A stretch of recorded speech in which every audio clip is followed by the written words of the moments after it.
It was actually networking with everybody, meeting so many beautiful faces, having so many great conversations from how do you guys do it? Like relationship status, to religion, to kids, to real estate deals that were happening. Like the networking abilities were so good.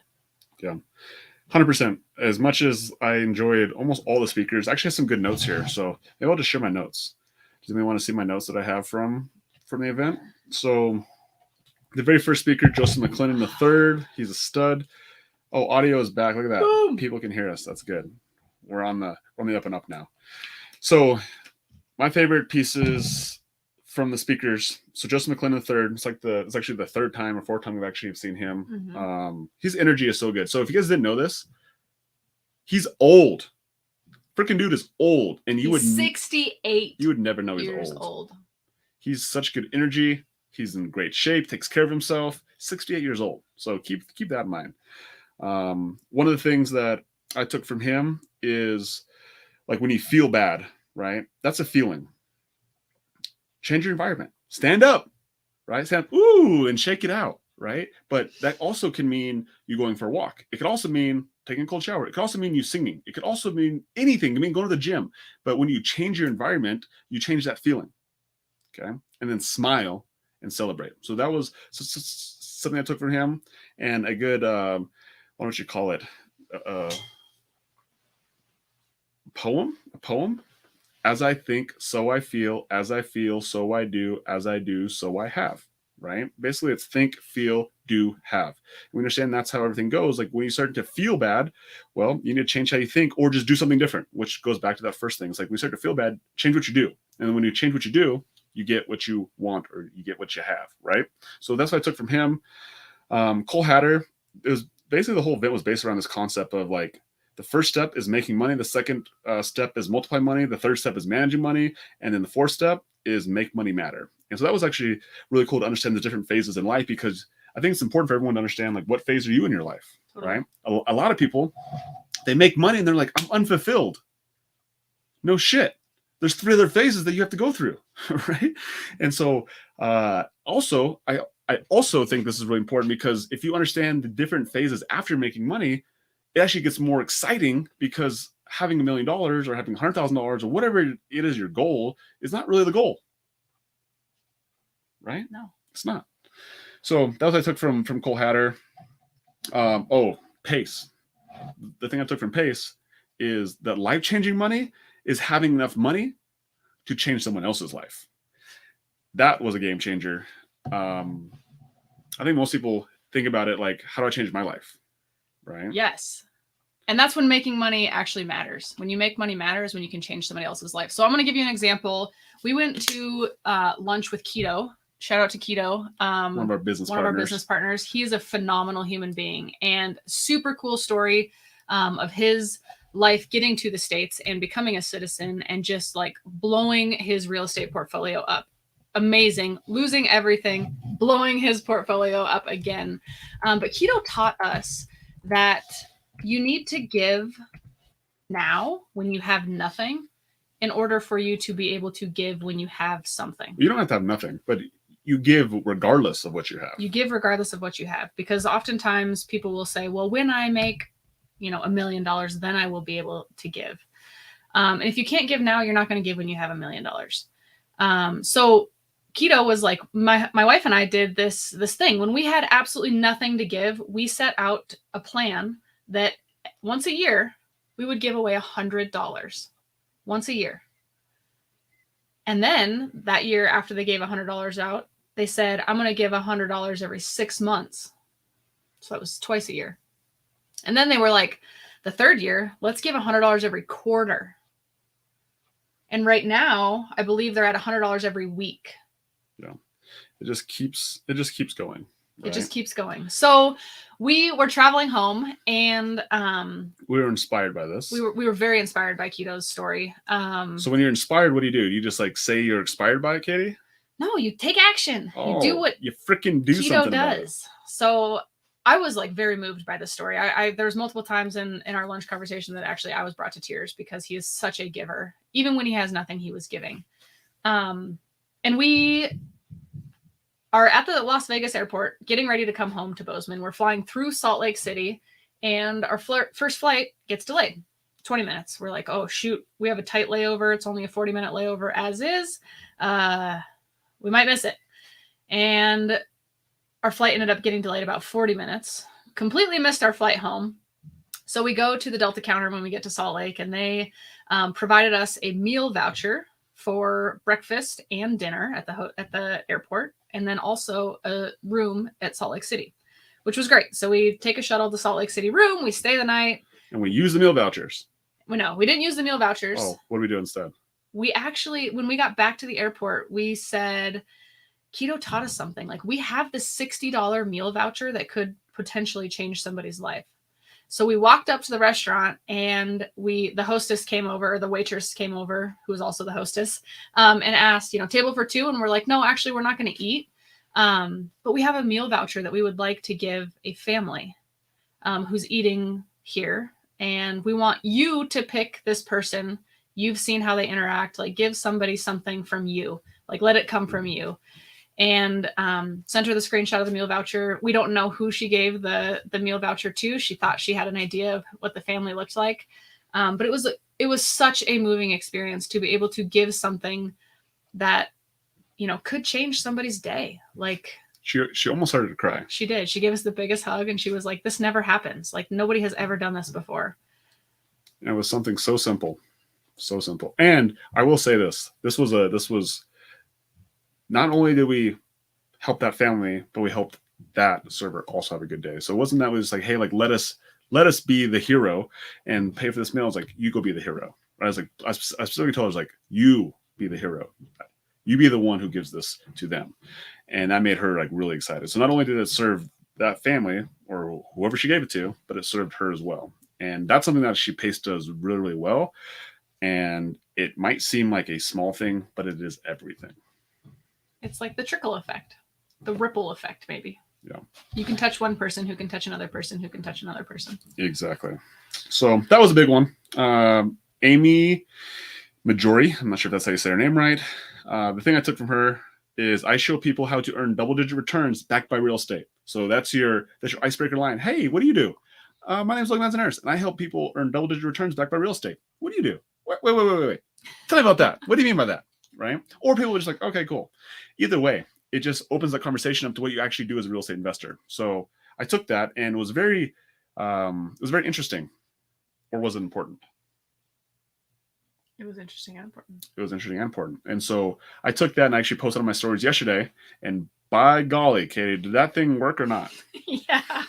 Right? So again, the difference between something being interesting and something being important is that interesting is like, oh, that sounds cool. What's important is when you actually utilize it. You take action on it. So there was so much interesting information that happened at the event. But what's important to you? What did you actually take action on? What are you doing right now? What are you going to continue to do over the next couple days, over the next week, over the next months? The things that you actually do, it turns things from interesting to important. Okay. Couple more things here. I just have two more people that I took notes on. Everybody else sucked. No, I'm just joking. No, he was just busy in the hallway. I was actually in the hallway a lot. TJ was the Airbnb guy. The golden nugget I took from him was, in order to get direct bookings, is building your email list through Airbnb. And one of the best ways, he gave like 3 different strategies, but I think if you were to choose one of them, the one that we're going to do is use what's called StayFi, which is when somebody wants to connect to the internet, they need to give their email. And here's the cool part about doing it that way is that how many people usually come as a party to an Airbnb? Yeah, more than one, more than the person booking. Right. And so let's just say there's 5 people and they all want to use the Wi-Fi. They got to all put their email in, and now you can directly market to those 5 people. That one was genius. That one was genius. If you have Airbnbs, that's how you create your own ecosystem, and you don't have to be reliant on Airbnb or VRBO and Booking.com, Furnish Finder forever. Okay. 2 more things, or 2 more people. Pete Vargas. So he was like, I don't know what he called, like the head speaker. He was one who's kind of like the event coordinator. So he talked about how to connect with people, and he called it heart, head, hands, and heart. I must not have, my notes are not very good. So he said you must connect with their hearts first, and then you must give them 3 to 5 critical steps with a story, you must have a call to action, and you must have a memory story. So those are the 4 sequences you have to basically connect with people. And the last one, spoiler alert, it's another Pace Morby one. He says that when he sees a need, he feels it. He doesn't ask for permission. And that was like really like, I see myself of that in that a lot, that like, I don't ask people like if I can help you, I just go do it. And it takes a lot of conviction in yourself and a lot of belief in yourself, because what if that person rejects the thing you give them? Or what if they don't respond well to it? Fine. I'll give you a great example of this. So we have goals written, and you guys have all seen them if you follow Logan on Instagram. We have goals written for the year. So for 2022, we have multiple goals. And Logan's over here in Logan's goal column, crushing his goals, like moving them to the done thing, like left and right, right? And my goals are more, they're actually personally related, most of them still at this point. And he noticed that I wasn't accomplishing any of my goals. So one of them was to get my veins treated. I have terrible varicose veins. They are painful and they suck. They're not terrible. They're only terrible to you. They're not actually terrible. Just as a side note. That's even what the lady at the vein place said. But they're not functioning properly. So what did Logan do? Like, he noticed that I wasn't actually moving forward with my goals. He calls the vein clinic here in Bozeman and makes an appointment for me. Blocks off my calendar and just tells me what the address is. He saw a need and he filled it. He did not ask permission. And those types of things truly change people's lives. Yeah, that was something that was a big takeaway I took from Pace, and I see him do it all the time. And so when you see an opportunity like that, like, go help somebody, right? It doesn't have to be just your spouse. It can be a friend. It can be someone inside the sub 2 group. It could be someone inside any community that you have. Like, go serve people, be convicted, and go help people. So those are my big takeaways from the event. Yeah, Matt Odell, shout out to you, man. Rolls and goals. Yeah, I want to see those rolls. Send us over those rolls. We had a good conversation with Matt. And another cool thing that happened at the event is we got an 8-plex in Texas under contract. Right? What? So that was pretty cool. Katie, you have any idea how that happened? No. All I know is it's under contract. So this obviously started well before the Clever Investor Summit. It started with networking, something that we were very passionate about and that we spent a lot of time doing in Vegas at the meetup, but we've been doing lots of networking before that happened. And so we were actually down in Dallas a couple weeks ago at a cleaning conference. Okay. So if you guys don't know, we own a cleaning business, and Katie was getting on me about talking real estate at the cleaning conference, but I talk real estate everywhere, networking there as well. And we ended up connecting with a bunch of sub 2 students. And ironically, the sub 2 student who we're doing this deal with was not there, although he lives in Dallas. But I gave him some shit and like, hey, like we never connected, but it forced us to get on another phone call. We started chatting a bit more and realized that a lot of our goals were aligned and we wanted the same thing. So he's like, dude, once I find a deal, like, I'm going to find a deal and we're going to do a deal together. Well, 2 weeks later, he finds this 8-plex and he's asking me about it and asking me for strategies and basically what the terms need to be in order for us to lock it up, for it to make sense. And boom, we locked it up, right?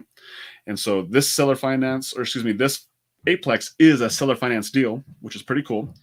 We're putting 5% down. 5%. Our purchase price on it is $620,000. So if you do the math on $620,000 divided by 8, I'm not sure what that is a door. 5%. Oh, divided by 8. Okay. Yeah, I'm not sure what that is a door, but it's a pretty good deal per door. And seller financed, so 5% down, which is about $30,000 down.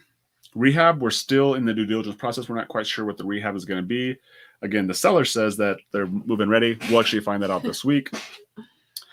And then our payment to the seller, we're going to have a 5.5% interest rate to the seller, which is principal and interest. So it's amortized over 30 years. And we have a 3-year balloon.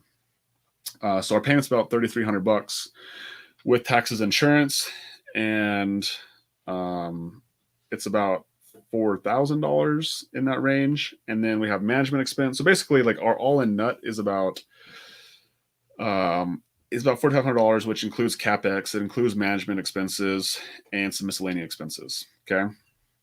Well, the gross rents on there, our conservative average is about $6,000. So we're conservatively estimating about $1,000 of cash flow from the property. Oh, and that also includes private money as well, which we're going to raise for this project. And so it'll be anywhere from about $30,000 to, depends on how much the rehab costs. Maybe it's 60,000, maybe it's 70,000, maybe it's 50,000. We don't know. But that private money is also allocated in there as well. So even with the private money, it'll cash flow about $1,000 a month conservatively. So how's that sound, Kitty? That sounds like a phenomenal deal. I like it. And so Jackson says, is it in Austin, Texas? You're not going to probably find an 8-plex in Austin, Texas for $620,000. But where's it at, Kitty? It's at a place that I've never even heard of before. I didn't even know this place existed. It's called Texarkana. Wait. Is that in Texas or is that in Arkansas? It's in both. Yeah. That's right. Pieces of the town are in both, right?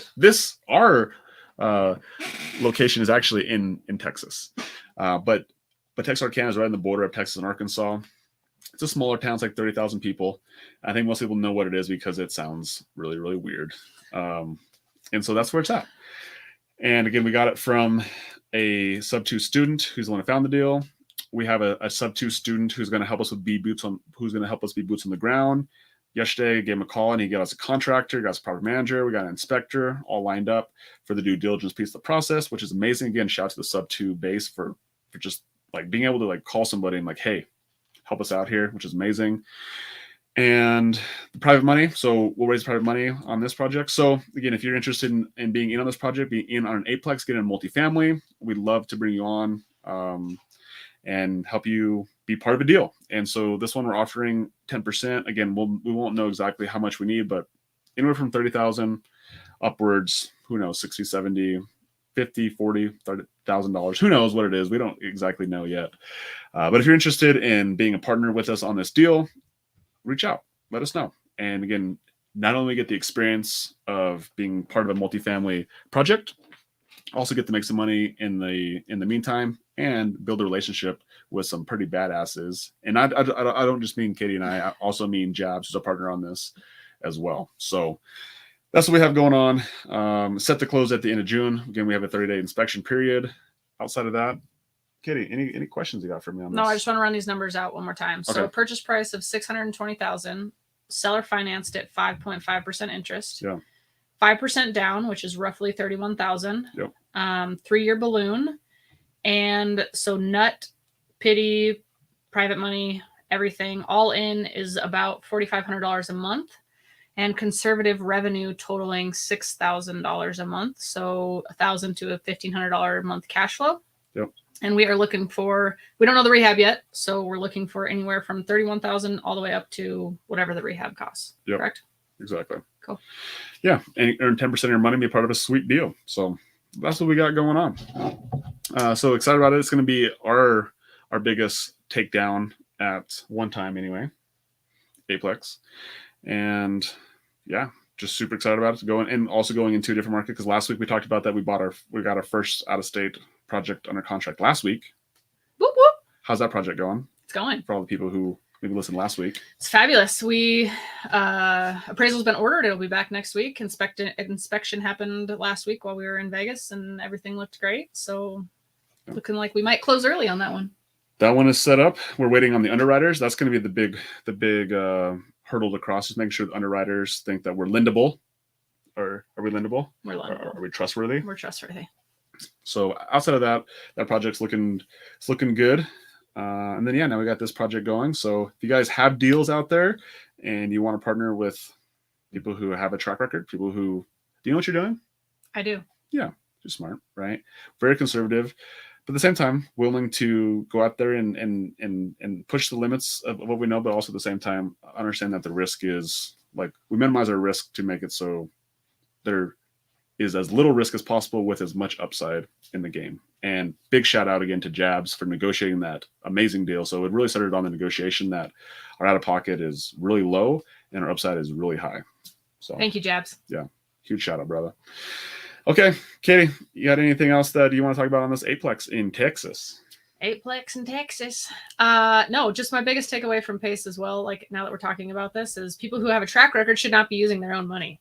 So even though we could potentially finance this ourselves, it's just we want to get more people involved. So we'd love to work with other trustworthy people who are looking to get in the game, or who also have a track record but have some money that they want to displace somewhere. It's a great opportunity. This is a great point. And I've actually had this conversation quite a bit this weekend at the Clever Summit, and I'm going to be real with you. Is it okay if I'm real with people out there? If you're real with everybody. All right.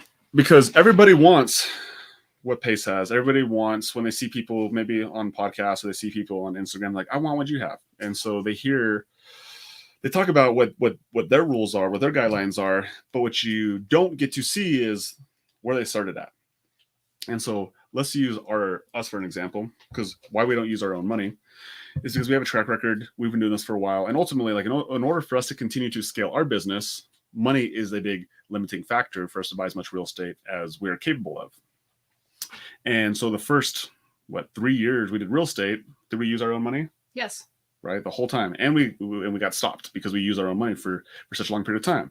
But also, it allowed us to understand, to make sure that, number one, we were able to keep that money, right? Yeah. And then secondly, we learned how to make a great return on that money.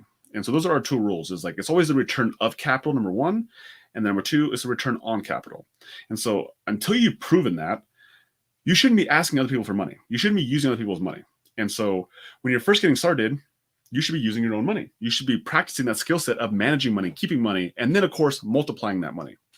And so when you're first getting started, everyone's like, yeah, like I don't want to use my own money. What do you think about that? You should. I think you should put some skin in the game. You should put some skin in the game, right? And then once you've established a track record, then you can say, I've proven myself. In order for me to continue to grow my business, that can be a limiting factor, right?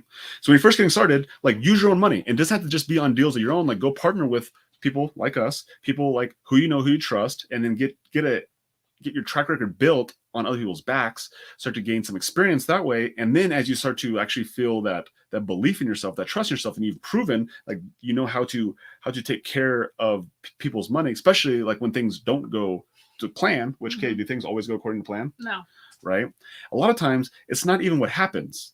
It's your reaction to what happens is what's going to make people feel either comfortable with you, or they're like, I'm never going to listen to this freaking guy again. Okay? Because when you've established enough trust in yourself, when things don't go the way they're supposed to go, or the way that you thought they would go, which, by the way, they hardly ever do, your response and your leadership, and when you show up, I'm like, bro, I know this didn't happen, but here's what we got to do, right? Or rather, like, I don't know what we're going to do. Like, how confident do you feel with somebody who just gave you $100,000? Like, I don't know what to do with it. Like, I don't know. Like, something just happened. Like, what should we do? Like, it's so important. Right? It's so important.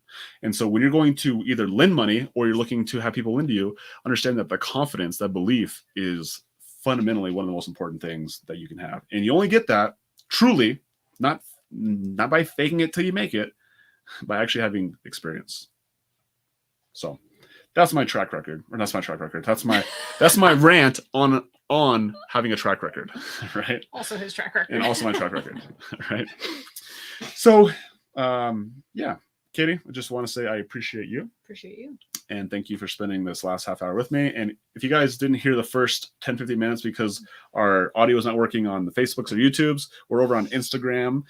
Our Instagram Live was going the whole time. So thank you guys for listening on Instagram Live. You go follow us. We're at Logan Manzanares and at Katie Manzanares. Go follow us over there. We do lots of cool things. But happy Wednesday, guys. Happy Wednesday. Logan Manzanares. Katie Manzanares. We're out. Bye. Bye, guys.